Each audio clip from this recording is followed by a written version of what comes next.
मैं Shri साबराम, Shri Siddhi Vinayak educational trust Tibbi की study class में आप सभी विद्यार्थियों का स्वागत करता हूं। आज अपने कक्षा 9 का चैप्टर नंबर 2 बहुपद जो है वो पढ़ेंगे, जिसके अंदर पहला क्वेश्चन अपने रहेगा, निम्न व्यंजकों में से कौन कौन एक चर में बहुपद है और कौन कौन नहीं है और क्यों। तो पहला इसका है क्वेश्चन अपने पास, जैसे 4x की स्क्वायर माइनस 3x प्लस 7। इसके अंदर देखिए विद्यार्थियों कि इसके अंदर चर जो है वो एक ही दिया हुआ है, एक्स स्क्वायर और x, अर्थात x एक ही चर दिया हुआ है। इसका मतलब ये क्या हो गया, एक चर में बहुपद है और क्यों है, क्योंकि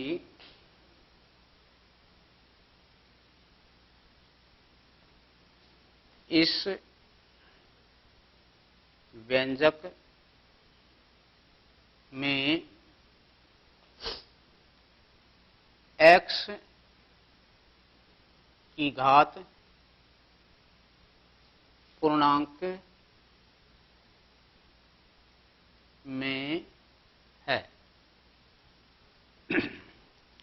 ठीक इसी प्रकार जैसे अपना अगला क्वेश्चन है y स्क्वायर प्लस √2। इसके अंदर y जो है वो एक चर है,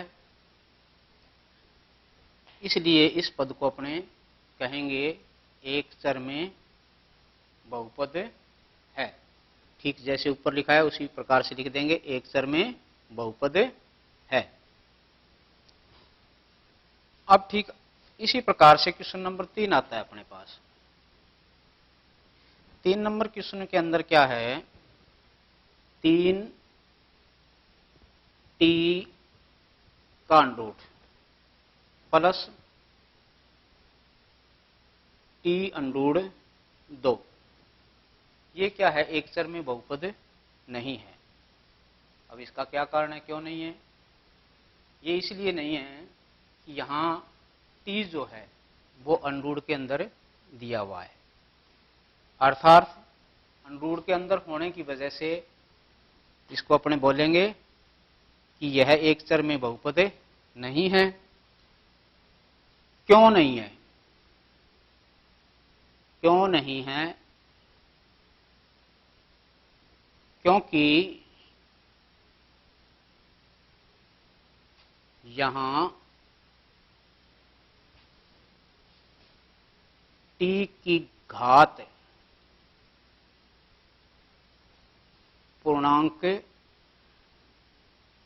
में नहीं है, नहीं है। इसी प्रकार से अपने पास क्वेश्चन नंबर 2 जो है वो आता है। क्वेश्चन नंबर 2 में अपने देखेंगे कि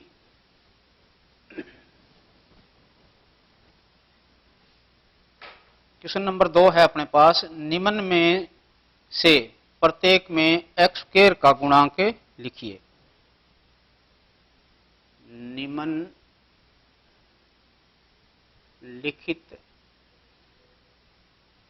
में से x स्क्वायर का गुणांक लिखिए। एक्स स्क्वायर के गुणांक का मतलब है कि x के गुणा में क्या है, जिस प्रकार से उदाहरण के लिए अपने लेते हैं कि जैसे मैंने यहाँ लिख दिया 4x की स्क्वायर, तो इसी चीज को अपने लिख सकते हैं 4 इंटू एक्स की स्क्वायर, अर्थात एक्स स्क्वायर के गुणांक में क्या है 4 है, तो एक्स स्क्वायर का गुणांक जो है वो 4 हो गया है। तो अब अपने लेते हैं इस दूसरे का पहला क्वेश्चन, जैसे 2 plus x square plus x, इसमें देखिए विद्यार्थियों एक्स स्क्वायर जो है वो अकेला लिखा हुआ है, इसके अंदर कोई संख्या नहीं दी हुई है। जब कोई भी संख्या दी हुई नहीं होती है तो वहां पर एक जो है उसके गुणा में हमेशा मौजूद होता है। जैसे कि मैं यहां लिखता हूं एक्स स्क्वायर, तो इसका मतलब ये हुआ कि इसको लिख सकते हैं 1 इंटू एक्स की स्क्वायर, अर्थात एक्स का गुणांक इस बेस पे अपने पास क्या हो जाएगा 1 हो जाएगा। तो अपने लिखेंगे एक्स स्क्वायर का गुणांक बराबर 1। ठीक इसी प्रकार से इसी का दूसरा क्वेश्चन है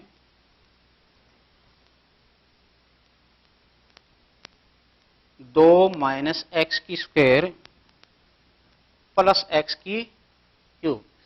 इसके अंदर अपने देखें, इसके अंदर अपने पास है माइनस एक्स की स्क्वायर, अर्थात इस चीज को अपने ऐसे लिख सकते हैं -1 इंटू एक्स की स्क्वायर, अर्थात एक्स स्क्वायर के गुणा में आ गया अपने पास -1। तो यहां पर एक्स स्क्वायर का गुणांक जो होगा वो होगा -1। इसी प्रकार से तीसरा क्वेश्चन अपने लेते हैं, जैसे π/2 एक्स की स्क्वायर प्लस एक्स, इसके अंदर एक्स का गुणांक जो है वो अपने पास है एक्स स्क्वायर का गुणांक बराबर π/2। π/2 क्यों है, क्योंकि x को के इनटू में जो है आपके अपने पास x जो है वो π/2 है। अगला क्वेश्चन, तो इसी कड़ी में अपने लेते हैं प्रश्न नंबर 3। तो आगे विद्यार्थियों अपने क्वेश्चन नंबर 3 जो है वो करेंगे 35 घात के द्विपदी का 35 घात के द्विपदी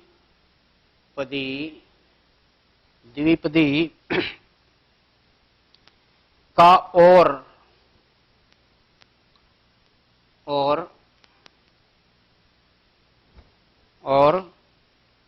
100 घात के एक पदी का 100 घात के एक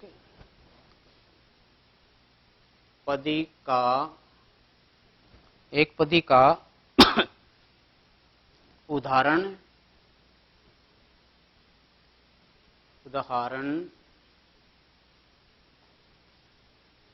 लिखिए।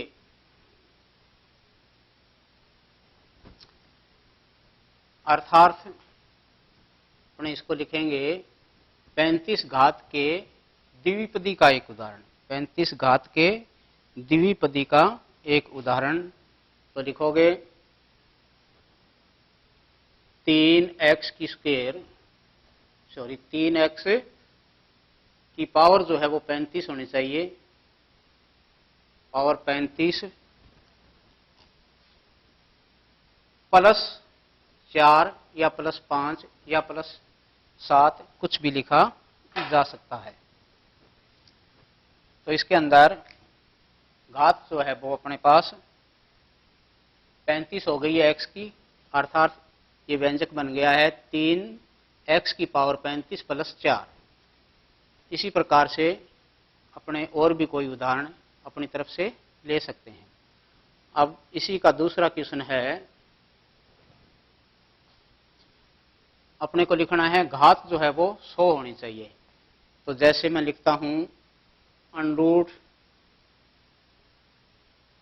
3x की घात 100, अर्थात ये √ 3x की घात 100 एक पदी का एक उदाहरण हो चुका है। इसी की जगह अगर आप चाहो तो प्रिय विद्यार्थियों आप और कोई भी उदाहरण भी अपनी तरफ से लिख सकते हो, कोई भी संख्या लेकर के। अब अपने पास अगला क्वेश्चन जो आता है प्रश्न नंबर 4, निम्नलिखित बहुपदों में से निम्नलिखित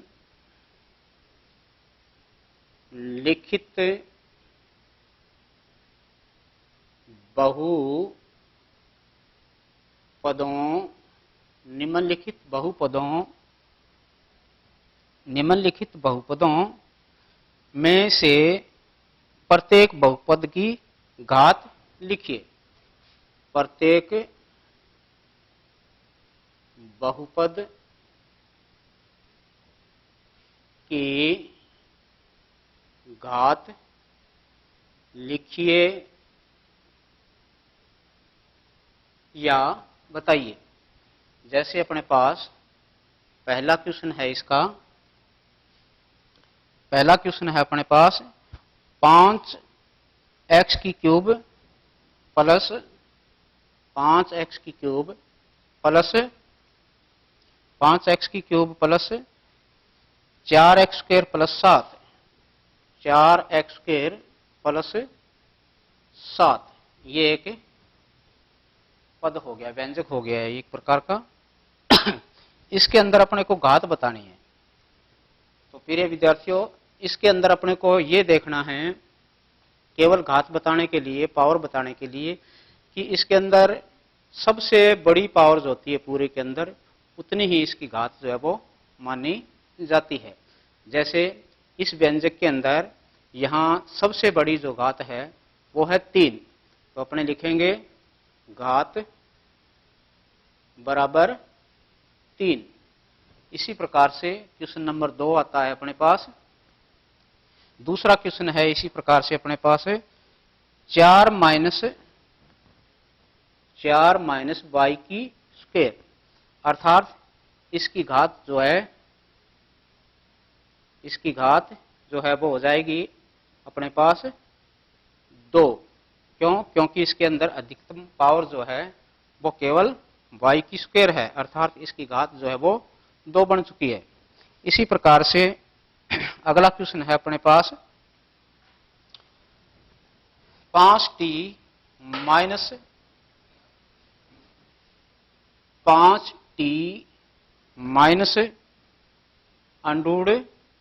7, इसकी घात जो है अपने पास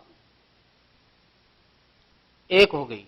क्यों होगी? क्योंकि जिसके ऊपर, जिस चर राशि के ऊपर कोई भी पावर नहीं होती है वहां उसकी पावर 1 मानी जाती है। तो इसके अंदर देखिए t के ऊपर कोई पावर नहीं है, इसका मतलब इसकी घात हो गई 1। इसी प्रकार से अपने पास क्वेश्चन नंबर जो है 4 आता है। क्वेश्चन नंबर 4 में 3 लिखा हुआ है, तो यहां पर कोई भी चर राशि नहीं है, इसलिए इसकी घात जो है मानी जाएगी 0। तो इसी कड़ी में अपने पास अगला क्वेश्चन जो है वो प्रश्न नंबर 5 जो है वो शुरू होता है। तो देखिए क्वेश्चन नंबर 5 जो है वो अभी अपने करते हैं। जैसे क्वेश्चन नंबर 5 है कि निम्न बहुपदों में निम्न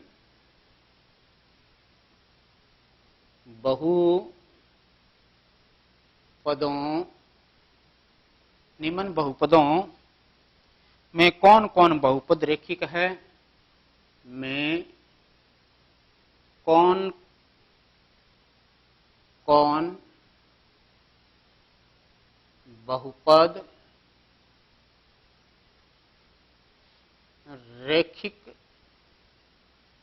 है, कौन कौन बहुपद रेखिक है और कौन कौन द्विघाती है, और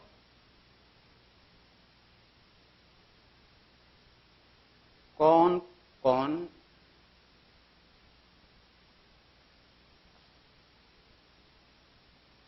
कौन कौन द्विघाती व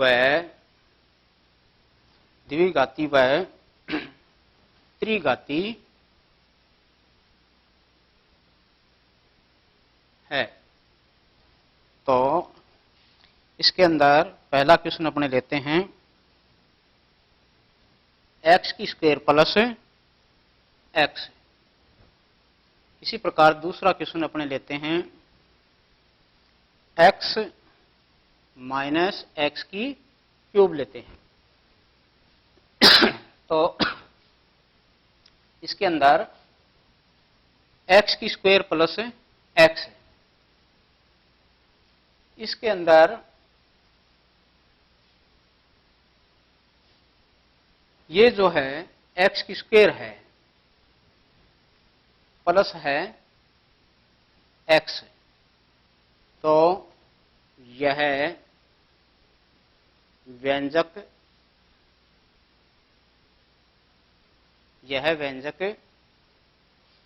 द्विघाती है। द्विघाती क्यों कहेंगे इसको? क्योंकि इसके ऊपर पावर जो है वो 2 है। इसी प्रकार से अपने x माइनस एक्स की क्यूब है, इसलिए इस व्यंजक को अपने बोलेंगे त्रिघाती व्यंजक, त्रिघाती व्यंजक कहेंगे। इसी प्रकार से अगला क्वेश्चन है अपने पास तीसरा, 1 प्लस एक्स के अंदर जो ये व्यंजक दिया है इसके अंदर कोई भी पावर नहीं है, न स्क्वायर है न क्यूब है, एक्स के ऊपर कोई भी पावर नहीं है। इसलिए इस प्रकार के व्यंजक को बोलते हैं रेखिक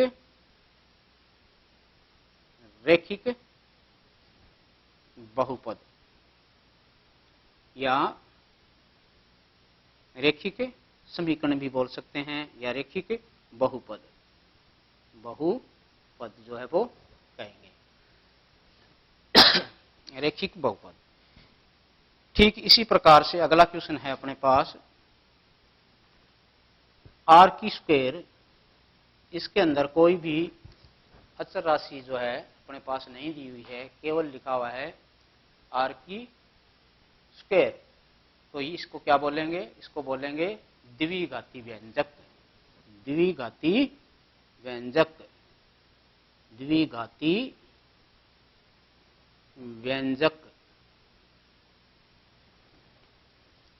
तो प्रिय विद्यार्थियों, अपना ये पॉइंट पूरा हो चुका है।